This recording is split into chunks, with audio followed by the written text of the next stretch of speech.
Welcome to the Counselling Tutor Podcast, the must-listen-to podcast for students of counselling and psychotherapy. Here are your hosts, Rory Lees-Oakes and Ken Kelly. Hi, I'm Rory, and with me, as always, is Ken. How are you doing, Ken? I'm exceptionally well. Thank you for asking, Rory, and we are both so grateful that you've joined us for the Counselling Tutor Podcast. This is episode 209. 3 topics that we're going to be covering today, starting off with our Counselling Foundations, where we revisit the underpinnings of counselling, those strong foundations on which we build our practice. And today we're going to be looking at the therapeutic relationship. Then we move on to focus on self. That's the section where we recognize that you as the practitioner, you are the heart of your practice. And today we're looking at counseling through your own adversity. And then our final section today is practice matters. That's where we dip our toe into the pool that is practice, and we look at various elements of that. And today we're having a peek into practice. We're looking into Caroline Peacock's practice as a school counsellor. She's going to be telling us a bit about what that looks like, what an average day looks like for a school counsellor here in the United Kingdom. But kicking us off, those all-important counselling foundations, where we look today at that therapeutic relationship, Rory. Yeah, absolutely, Ken. And I was really interested. Earlier on this week, I was listening to a radio programme on LBC, the London Broadcasting Company or Corporation, and one of the presenters was talking about why therapy works. He'd had his own therapy, and he was interested in why therapy works. And I was so tempted to ring him and actually give him a few facts, because we kind of know why therapy works. And one of the reasons that therapy works is because we know that if there's a good therapeutic relationship and it's sustained, almost certainly that will lead to a better outcome in therapy for the clients. And it was the work of John Norcross and something called Common Factors that was done by John Norcross at Scranton University in Pennsylvania. A huge piece of research done a number of years ago, which reinforced the fact that, and we've talked about this in the podcast before, that the relationship, the quality of the relationship is a significant factor. And I think sometimes, Ken, that's forgotten, that, it's easy, isn't it, to get caught up in theory and think about the theories and applying the theories. But actually, what really, really matters is that I-thou relationship. I'm speaking about Buber, of course, that famous I-thou, not I-it. We see the person as a real person. And how we build and sustain that relationship. And I think that is where the work is, Ken. Yes, I couldn't agree more. My heart jumped for joy when I saw this topic, Rory. And in episode 208 of the Counselling Tutor Podcast, if you skip back one episode, you're going to hear Rory and I speaking about rapport building, and again focusing on how important that relationship is, the relationship between the practitioner, between the person coming in, whether it be in a counselling relationship or a helping relationship. So important. And I love how you kind of link that into why therapy works, because it's a relationship of a different kind. But when we're speaking about a therapeutic relationship, it is, of course, a contracted relationship, and it is a boundaried relationship. So yes, within that relationship, we're going to build the rapport, but we do need, of course, to visit the boundaries that hold that relationship together as part of it being a therapeutic relationship. Yes, absolutely. And I think you've actually hit the nail on the head there, Ken, because when we have good boundaries and solid boundaries, we can be compassionate, we can be empathic, we can be everything we can be to the counsellor. And I think it was Bern Brown, the very famous American psychologist, who said that when you have boundaries, some of the most compassionate, empathic people she met have very, very strong boundaries. And I think certainly for some clients, certainly those who've had difficult childhoods, those who've had difficult relationships, having a boundaried therapist in the therapy room is so important, because it speaks, I think, to containment, containing and holding the client in a space so they can self-regulate. It's incredibly important. And I guess to some extent, part of the therapeutic relationship is what's sometimes referred to as respectful reparenting, where you're kind of echoing what a good parent should do in terms of setting boundaries, being respectful, being thoughtful, but and also, of course, being present, Ken. Yeah, 100%. Being present, and Carl Rogers speaks about that psychological contact as being the first of those conditions recognized as necessary and sufficient for psychological process to take place for this person. And being present is part of that psychological process, that person understands they are in a relationship with another human being, that human being is integrated within that relationship for the benefit of them and that they bring in. And you can't phone that in. You can't be at a distance. You can't be contemplating what you're going to be having for dinner, because that psychological contact will fail at that point. How many times have you been in a conversation where either you yourself have felt yourself drift off, glaze over a bit, and find yourself coming back in going, what have they just said? What's just happened in those few seconds or in those few moments? Or alternatively, how many times have you felt yourself in a relationship where you're telling somebody something and you can see them switch off? You can actually see, it's almost like the light goes out of the eyes as you can see that they may even be nodding and moving their head, but you feel that there's that lack of that connection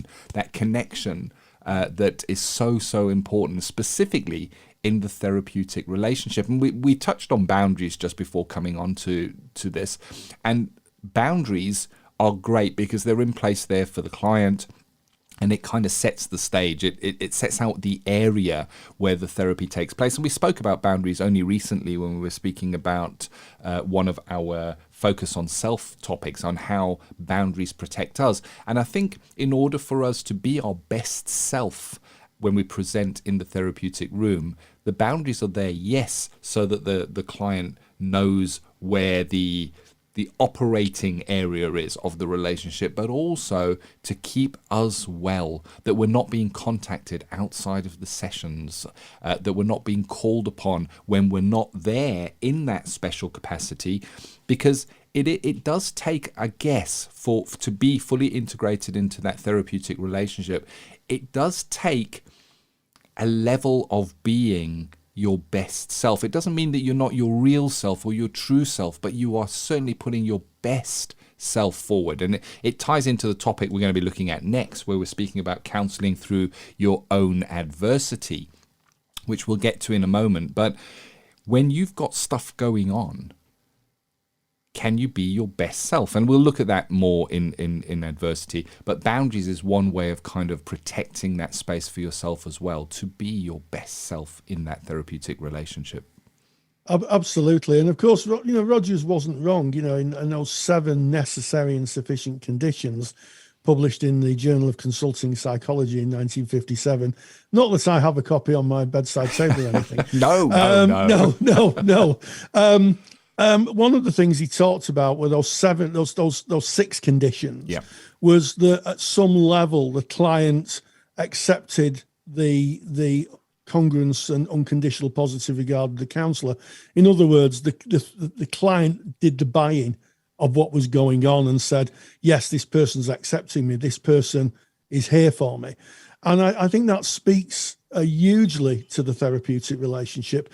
And, you're absolutely right, Ken, when we talk about boundaries. One of the things that really impacts on boundaries is transference, my old friend. It comes to talk with me again. I'm not going to sing it. Oh, come on. No, I'm not going to. I'm not going to. And one of the interesting things is that one of the things that can really impact on boundaries is if the client sees you as somebody else other than the therapist. In other words, you're an echo of a relationship of the past. And part of sustaining a therapeutic relationship is to manage the transference, or to manage your own transference and the counter-transference that comes from it. And I think that even if you're a person-centered therapist, and I've had so many debates about this, that we don't, in person-centered therapy, we don't particularly talk a lot about transference, but it is a phenomenon that happens. And I think we have to acknowledge, even Roger's acknowledged it in client-centered therapy. There's a whole chapter, I think, on transference. And I think when you form that therapeutic relationship, being certain what constitutes maybe some transference from the client and be able to repair it and refocus the transference into the here and now is absolutely so important, because that's one of the things that can kind of topple over a therapeutic relationship if they see you as somebody else from their past. Yeah, this brings up an amazingly good point, and that is that we're speaking about therapeutic relationship. The therapeutic relationship is a relationship. And when we use the word relationship, it doesn't mean that everything is happy and smiley and sunny and the birds are singing and everything is going absolutely perfectly. And you only need to look at your own life to strong relationships that you hold to recognize that relationships have ebbs and flows. They have beginnings. They have a process of forming the relationship, getting to know one another, trusting one another in the relationship. So you can have a relationship with somebody that you've just met maybe a week or so ago, and that might be very different to somebody that you've maybe known for 20 years. There would be a different depth in the relationship. Still a relationship, but they are idiosyncratic in that they would be different depending on who you're working with. The relationship element means that it is two people. It is a relating. It's not one-sided. We can't transmit out this magical relationship. It is a two-person interaction that causes this relationship. You've brought in transference, Rory, and almost got you to sing the song there. No. One day. You've brought that in that may impact on boundaries and may slightly strain or make it more difficult for the practitioner or the client to be present within the relationship in the here and now. And there are other elements, such as maybe the use of immediacy, which is an advanced counselling skill, where the counsellor might use immediacy and get it wrong. Immediacy can go wrong, and that might slightly fracture that therapeutic relationship.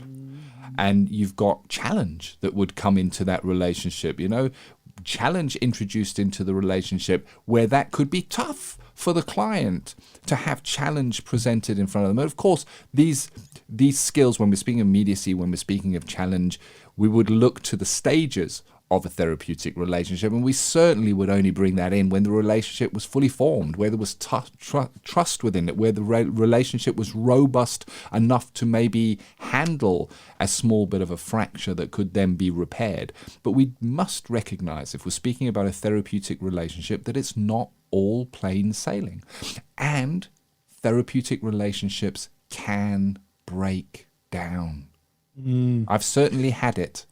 I don't say that with great pride, because maybe there's an element of self that thinks, how did I fail that client? But I've had a therapeutic relationship that broke down. Boy, did I take that to supervision, and it's still with me today.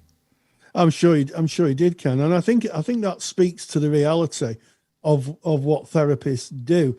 When people think of a therapeutic relationship, I sometimes wonder if there's this kind of idealized view that it's all nice and sunshine and roses, and actually it can be pretty stormy. It can be pretty stormy, and I think one of the things that the research shows is that it's not just sustaining a therapeutic relationship. It's being able to repair ruptures. Yeah, it's being able to maybe say, I'm really sorry, I made a mistake here, or have I said something. And stepping out and owning up, because we're only human and sometimes we may get on the wrong track. And also I think that sometimes one of the things that can bump a therapeutic relationship is overuse of self-disclosure. I think self-disclosure needs to be really, really thought out. And I've known certainly student colleagues who have taught have given a little self-disclosure, maybe a little too much. And that has really rocked the therapeutic relationship. But yes, repairing it, going out of your way to repair it. And what I would say is that sometimes some fractures can't be repaired. Yeah. I think that in my experience, sometimes no matter how hard you try, once the relationship's ruptured, you really need to think about, well, is this meaningful? Is this meaningful in service of the client? Am I the right therapist for the client? Maybe that a respectful referral is put into place. Yeah, that is certainly something to process, to think about. Something to take away from this is what you do, what your process is. If you have a therapeutic relationship that you find is not going as you would want it to be, it's not being held as you would want it to help. And it's not always from the therapist side. It can come from either side. If you're working within a therapeutic relationship, there is an onus on the client that they bring themselves, that they bring their material, that they bring a willingness to engage in what they're bringing. So there is a responsibility from both sides. And I think if there's any takeaway from this, it is that relationship is a two-way communication. You can't broadcast out a relationship. You're going to bring the elements that you can bring into the therapeutic relationship. You'll have the professional elements, you'll have the boundaries, you'll have the contract that wrap around, you'll have your way of being. You will be there with those facilitative conditions of empathy, unconditional positive regard, incongruence, being your true self. We know from the literature that will create the environment for that therapeutic relationship. But yeah, they have ebbs, they have flows. It is two-way. And I think worth talking about, worth chatting to peers about, if you're studying, worth speaking with your fellow course members about, worth journaling about. Look at your therapeutic relationships if you're in practice. Do they differ? Are they all the same? Is there an idiosyncrasy? Is there different ways that the relationship may be with different people? Is that okay? It is okay, because they are relationships, and by the very nature of relationships, my relationship with Rory is different to my relationship with my wife. They're both relationships and they're both special to me, but they do differ.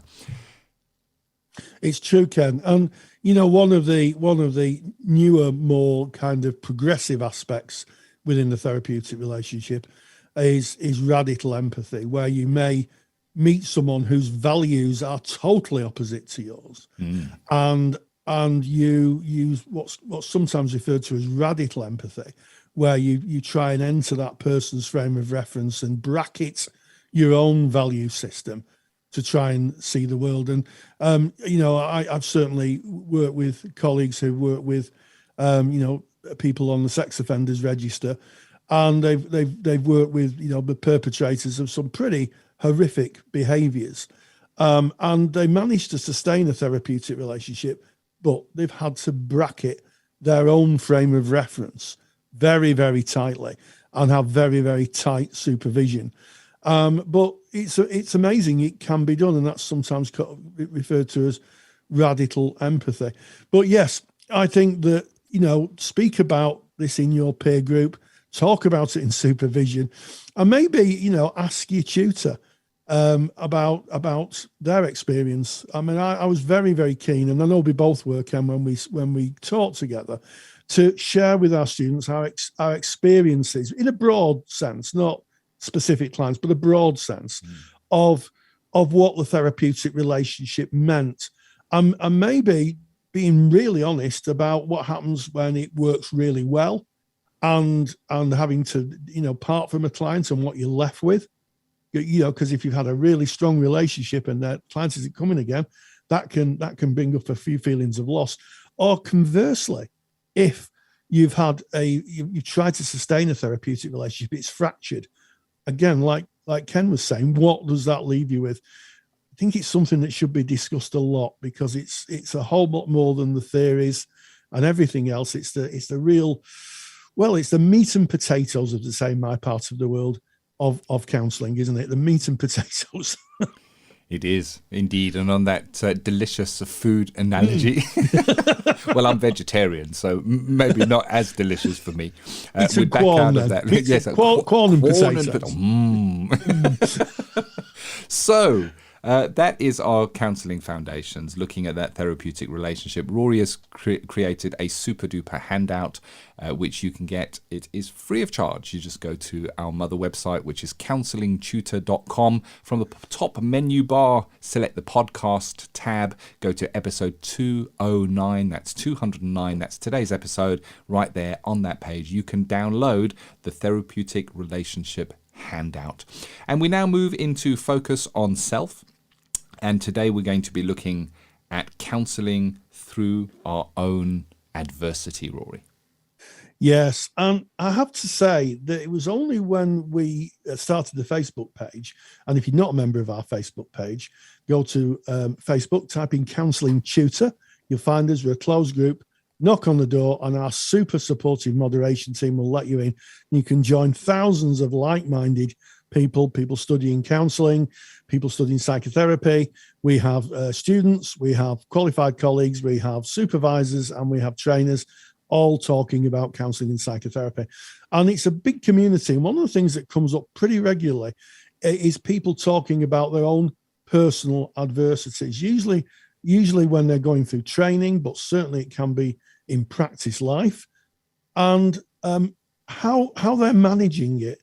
And certainly when I trained, I started in practice in 2002, November of 2002. And in the August of 2003, my mother sadly died. And that was hard on the family. And I remember going to see my supervisor and saying, should I come out of practice? Should I come out of practice? And we had this long, very honest conversation. And she said to me, you know, Rory, she said, I've counselled through pretty much a lot of adversity. And the question you have to ask yourself is, how's it impacting on you? Mm-hmm. And I never kind of considered it like that. I just thought of it as I've had a difficulty, I must stop. And it was really useful that my supervisor at the time gave me a choice. She said, have a think. Is it going to impact on your client work? Can you bracket it? And I was fortunate. I was able to, with help from the practice manager at the time, who from memory only referred clients, nothing to do with bereavements. I had a stream of clients that was anything but bereavement. And I worked through it. I reduced my hours, I seem to remember, for a few months. But it does happen. And I think that what I see in the Facebook page, and sometimes when I speak to colleagues, is that, you know, sometimes that can be a very difficult place to be. Certainly if you've got a client load and you've got adversity in your life. What do you do, Ken? Well, I'm certainly not going to give any answers. I'll give way in a view on it. But what I think the question here is, what do you do? And this is something you need to consider personally. I mean, you've shared your story there, Rory, and you had that choice, and you were able to. And the important part here is you were able to reflect and see how that felt for you in a supportive relationship with your supervisor, being held. And it's interesting. Your gut response was, well, now I need to pull out of practice. It's almost like something's broken. I need out here, and it's going to be different for different people. The interesting thing is, I had a similar journey. In that early on in my practice, my mum passed away as well. And my reaction was the exact opposite. My reaction was, I'm fine. I can carry on with this. And going into my supervisor and exploring that and exploring how might it be if somebody presents with loss, death, cancer, end of life treatment, and what might come up for me, and could I really be there for my clients. And after considering, I stepped back from practice for a short while to kind of pull, I guess, my thoughts together and center myself. So same presentation, two different gut reactions or knee-jerk reactions with two very different outcomes. Yes. And that's why this is about you, and it's about what is going to fit for you. And counseling through our own adversity, here's one truth: it will happen. To some extent, it's going to happen, even if that's an argument with a loved one. You know, you get up in the morning and you have an argument within your home, and then an hour later you're in with a client, and there's a need to put that one side. and it can be tricky. And there is, I guess, a professional side to it, where we do bracket ourselves, where we do leave ourselves outside of the therapy room, where we leave our life behind because we're there in service of somebody else and their journey. But at the same time, we bring our congruent self into that relationship, and I was thinking this question, and I guess I've answered it for myself already, but would it be appropriate to go, when they're checking in, and if the client says, well, how are you, to go, well, I've got some challenges in my own life, but I'm very happy to say I'm going to be leaving those outside the door while we work today. Would that lead to the client wanting to rescue, wanting to ask you more? It could be a tricky place. Where do we go with congruence if we are struggling ourselves with something? Do we bring that into the relationship? Do we keep that out of the relationship? If we're keeping it out, are we keeping part of self out of the relationship? And already I can feel myself on tricky ground here, Rory, as I'm walking. I need like my supervisor. Just in this podcast, I need my supervisor as I consider this topic. And I think for that reason, it just indicates what an important topic it is. Yeah, and you're absolutely right, Ken. It's not for us to proffer advice or direction on this. However, I think as a general observation, speaking to your supervisor, I know that I've had in the past supervisees who've gone through very difficult times, and I've said, shall we put that as the first point on the supervision agenda, just to check in with you, just to see how you are, because self-care is an ethical imperative. It's an ethical and moral imperative, in my view, and just to check in. And the other thing is, there's no shame in taking time out. I've known therapists, and I don't want to be too precise here, who have pushed on, and it's not been a good outcome for either them or their clients. And I'll say no more about it than that. And I think there's no dishonor in stepping out, and saying, and I understand that, if it's your livelihood, or if you're accruing hours as a student and, you're living on beans on toast and you're hoping to qualify and move on, it is tricky. However, there is no dishonor in saying, I'm just going to have to take some time out here.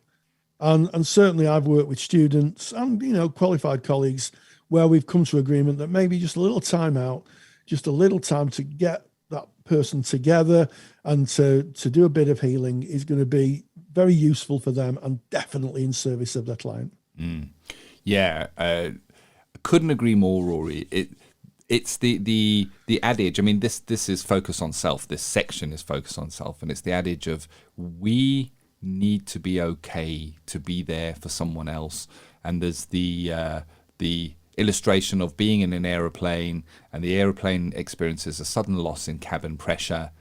The protocol is you put your own mask on first before you start helping others, so that you're okay, so that you can make it through. Because if you don't put your own mask on first, then chances are you're going to black out in trying to help other people. You're not going to help yourself, and you're certainly not going to be able to help them. So we need to be okay. We need to focus on self. And I guess it's that balance of, am I okay? I'm thinking it in terms of injury. If you fall over and you injure yourself and you hurt your knee, the knee may be hurting and it may be sore, and you may still be able to go on and get through what you need to do with a bit of a sore knee. But if you dislocate it and every single movement is absolute agony, then going on and trying to do any tasks is just not in service of yourself or your body. And the same is true when we're facing adversity.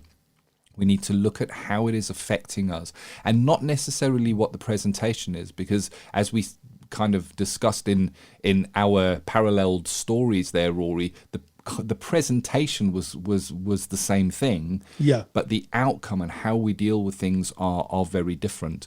You may have someone who loses a pet and is absolutely broken, distraught, cannot carry on. You can have someone else who loses a pet and go, well, that was a pet, and I can go on and face that. So it's going to be about you and how you weigh that up and how you kind of measure what that impact is.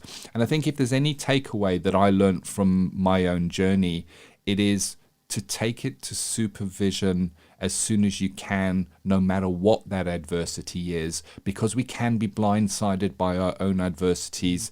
We can be going through a denial phase where, this is not really affecting me, where it might be, and we might not be able to see it. So get the considered view of another who is there in service of your practice, your clients. Couldn't agree more, Ken. And I also think that putting into practice, looking after self is really important. I think one of the fundamental principles of therapy, and I draw from the psychoanalytic tradition, is I'm okay, you're okay. That at least one person in the room is okay. And that's usually the therapist, reasonably okay, and can help the other person come to a place of stability and introspection. And I think if you've got someone who's unwell or struggling as a therapist, that really isn't going to happen with the client. You can't carry someone up a mountain very effectively if both your legs are broken, is what I would say. So have a think about it. If this is happening to you, speak with your supervisor. If you're a student, speak with your peers and your tutor, and try and process it. I suspect that this part of the podcast will touch a nerve for quite a few of the people who are listening, Ken. Yeah, very much so, and that's why we have it. That is that focus on self. And again, Rory said it, I've said it, and we'll repeat this so many times. We're not here saying what you should do in these situations. No. We're not the experts preaching. We're just two colleagues having a chat about certain topics and having a bit of a discussion. And our main aim is to fire that up in yourself, that you'll think about it, that you'll process it, that you'll have the discussion with your peers, with your supervisor, because the more we consider and the more we have these discussions, I guess the more we inform ourselves, and it's all in service of the clients that we will see. And of course, looking after ourselves, we are the heart of our practice, and that was our focus on self. Our next section today, Practice Matters, where we look at an element of practice, and I'm excited for today's. I really am, because Rory, you met up with Caroline Peacock, who spoke about what it's like to be a school counsellor. Now, I worked for some time in a college, which is kind of, I guess, a slightly older age group. But I've always had my eye on the school counselling. I know that it is very much of this moment. I know that there are certain parts of the United Kingdom where a school counsellor is commonplace. I know there are other parts of the United Kingdom where they are very seriously considering bringing more school counsellors in. I think this is probably a big growth area in counselling and psychotherapy, and will be maybe of interest to many. Yes, absolutely, and you're absolutely right, Ken. It's a very different kind of way of working than maybe working with adults. And we spoke to Caroline Peacock, and this is what she had to say. Practice matters. I'm joined by Caroline Peacock from her car in France, such is the state of our wonderful technology, who's going to talk us through being a school counsellor. So first of all, Caroline, welcome. Thank you for having me, Rory. Appreciate it. So how long have you been a school counsellor? I'm just coming into my third year now. 3 years as school counsellor. So yeah, but I've worked in schools prior to that for 10 years.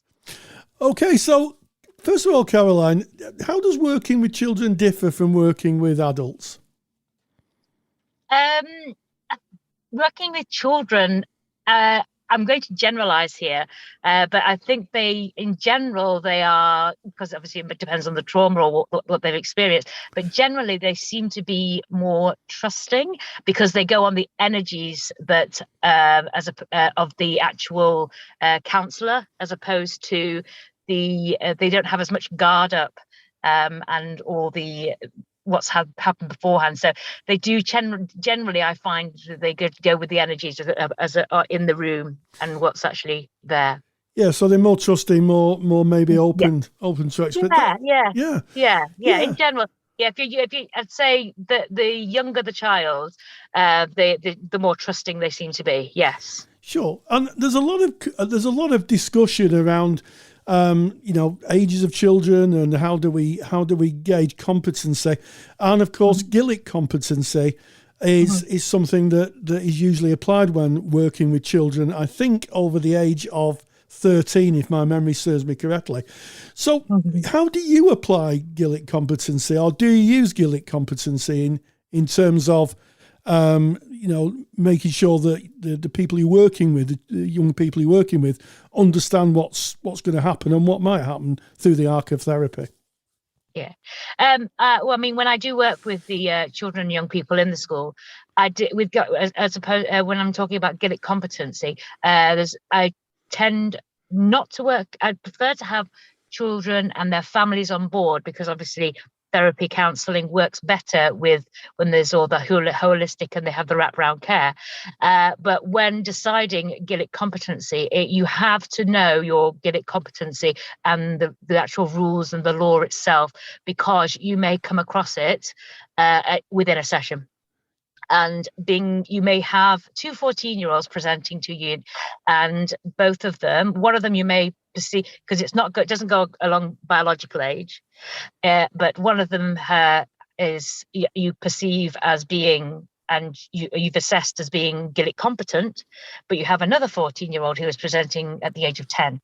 So I may say, and when I say, I don't mean biologically 10 years of age, I mean psychologically, and their makeup is at 10 years of age. And I may perceive, and I may say to them, I think it's important that we have other people involved in that. So It does. It's not an age thing, as in biological age. It's definitely how they present.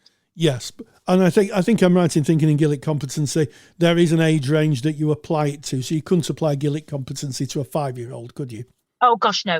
I wouldn't generally do it to anybody under the age of 14 myself. Yeah. So one of the things that I'm a former school counsellor. One of the things that I learned, and I wonder if it's the same in your experiences. What part do traditional counselling modalities work with children, and what doesn't? Yeah. I think it does obviously depend on the individual, and it does depend on the age of the individual as well, because I'm working with 4 to 17-year-olds, and some like 4-year-olds will just walk in the room and they're just there. They play therapy. It's client-centered. It's always the case that it's client-centered for me. I think it has to be client-centered when it comes to children and young people. And it's important for me, as I practice client-centered. And what the modalities that work for them is, there are so many modalities that you need to be able to integrate them. So you need to be clued up on or trained, should I say, in various modalities, because you do not know what's going to present in the room. It may be something that you want to apply CBT, the client wants to use CBT approach, and how you have that conversation with them when you're planning, say, for example, an older child, or it may be it's play therapy, where it's completely they don't realize that it's they're actually healing themselves from within. So it does depend on the child completely, but it's important to have a lot. When I say a lot, various different modalities and various different tools within your head. Yeah, so more of an integrative approach may be useful, which kind of brings me on to my next question. What do you have in your space to help children communicate? And do you need a lot in the space? You need yourself. And you need yourself to be present within that space. And that's the most important thing that you need in the space. That's paramount. You can have nothing in the space, because sometimes it's that you have that. And what's really important about that, I'd say a pen and paper. is what you can have sometimes. I mean, when I've been peripatetic working in a school, say for example something's happened and my car and I've only had a pen and paper, and you can communicate with that therapeutic relationship and still continue that therapeutic relationship with the child or young person, and it may only be a pen and paper that you have, and you don't need to use your voice. But what was I going to say is the fact is it's the space itself that's so important as well, because you've got to remember when you're working in schools that you've got to be aware of the actual space itself. Is this space also a place that has been used? Is it safe environment? Are they used to being reprimanded within this environment? So it's the space itself has got to be it's got to be a safe environment for them as well. Yeah, I think that's a really, really good point, because you're working really in the school's estate, aren't you? Working within the school confines. So that brings me to our next question: what challenges does working in a school present? It's when you can actually be seen, because obviously when I work 5 days in a school, and when I'm walking around, say for example, I could potentially be working with two siblings, and it's the fact that they've only got one counsellor that they see, and they may have the question of, oh gosh, are they saying something about me? Are they saying something about to my sister or to my brother, or what's being said there? And it's something you've got to address those things when they actually, even before they've actually come into the room, because you may sense that, you may be aware of that, but they may not have brought it into the room. And I think it's something that does need addressing, and I do address it straight away. Other things that you need to be aware of, my different roles. I do change. For example, I wear glasses, and I change my glasses. I change my I take my lanyard off. I take my jacket off because I wear a suit normally, and so my appearance changes completely. As much as I can anyhow, and also making sure that the boundaries are there, so they know that I changed my name. Outside the room I'm known as Mrs. Peacock. Inside they can call me Caroline, but sometimes they don't feel comfortable doing that, and they might still call me Miss, but it's just getting that. I just said, look, you can still call me Mrs. Peacock, just from so Caroline. It's completely up to you, whichever feels comfortable for you. And that's obviously comes with a therapeutic relationship and building that trust and that safe space for them to express themselves. Yes, absolutely. And of course, I would imagine that within that there would be an issue around confidentiality, because part of because you're part of a multidisciplinary team.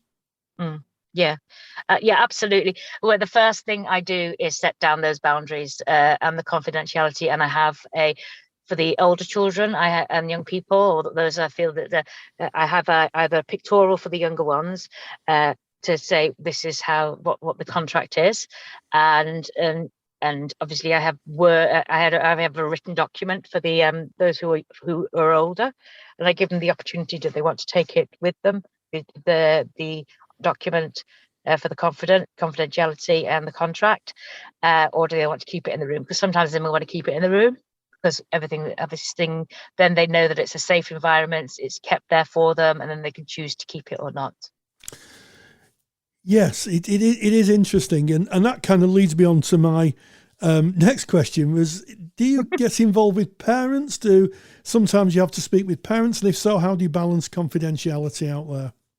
Yeah, it is encouraged. As I mentioned earlier, the fact is, I would encourage it. It obviously does depend from case to case, but on the whole, I would suggest that parents or carers are involved, and especially you have to be very, very sensitive. For example, if it's going from, especially when it's carers going from foster caring to adoption. Because you're going to have various different people that are know about things, but the paramount thing is you communicate with a child or young person. What do they want? Do they want their parent or carer to know? And if they're not GILIC competent and they don't want their parents to know, my boundary is, I'm really sorry that you don't feel that you can your parents to know this, but I can't actually work with this because it won't be safe for me to be working with you in this instance. or another adult does need to know, for example, a teacher or somebody else like that. But it works best with the parent, because ultimately I'm with the child for 45, 50 minutes. And I am that advocate for that child for 45, 50 minutes in a whole week. And then it's only for 38 weeks of the year. Yes. And it's just like they need that wraparound care. It's communicating with the parents as much, and the carers as much as possible. And obviously the parents may feel threatened. The fact is, how come she knows, or the therapist or the counsellor knows this information, and they're not telling me anything about it? Why is it? Why does it have to stay confidential? And I can totally understand that from experience as a parent with my child going into therapy. But also the fact is that I can understand from their point of view why they feel this way, but speaking to the child or the client first, so they know, and the transparency there, that they know what is being shared and they are comfortable with what I am sharing. Yes, it is as you're kind of outlining what it is to be a school counsellor. You're outlining quite a few different dynamics that need to be taken into consideration, quite different from working in maybe general practice when you're working with adults. I've got one final question, and it's one that's always fascinated me, and I'd be interested on your take. Do you think it's important to understand your own attachment style when working with children? I think not only is it imperative, I'm using the word imperative, your own attachment style, but you understand all attachment styles. That is where, I can remember when I did my training to start with, right at the beginning of the certificate. One of the first things we did at the certificate, because I trained initially as a play therapist, was we did attachment styles. And we had to find out what our own attachment styles was, and we had to address it creatively, given, but we had to address it. And I think that's really important, because if you have a child that comes in, or a client that comes in, young person comes in with an ambivalent attachment, and then you know what you're going to get, and you yourself have a ambivalent attachment, you need to be presenting that secure base for them. And you need to have that therapy beforehand, so you have actually addressed your own attachment style. I would actually argue that you actually need to address it, so you can actually tune into yourself and know that you are in a secure attachment, and offering that secure attachment to that child for that 45, 50 minutes to keep yourself safe, but also to keep them safe. Well, Caroline, I think it's the interesting answer to that question, and it absolutely is the same conclusion I came to myself and how I was trained. So, Caroline Peacock, thank you so much for your time. Oh, it's been an absolute pleasure, Rory. Thank you so much. Take care. Thank you to Caroline Peacock. Thank you to you, Rory, for hosting that podcast interview. And this has been episode 209 of the Counselling Tutor Podcast. Yes, it has. And we started off in Counselling Foundations speaking about the therapeutic relationship. What are the ingredients that go into making a therapeutic relationship? We moved on to focus on self, where we talked about counselling through personal adversity, and maybe some of the considerations and the self-reflection needed if that happens to you. And then finally, we ended with Practice Matters, interview with Caroline Peacock, talking about her practice as a school counsellor. And as always, stay grounded and stay safe. If you're a qualified counsellor or psychotherapist, then why not check out the Counsellor CPD Library? Stay current with your CPD requirements with over 150 hours of academically rigorous, on-demand lectures you can stream to your device. Joining Counsellor CPD will expand your skill set to create a more specialised, highly rewarding practice. For more information on the Counsellor CPD Library, visit counsellingtutor.com. Thank you for listening to the Counselling Tutor Podcast. Find the show notes for this episode on our website at www.counsellingtutor.com.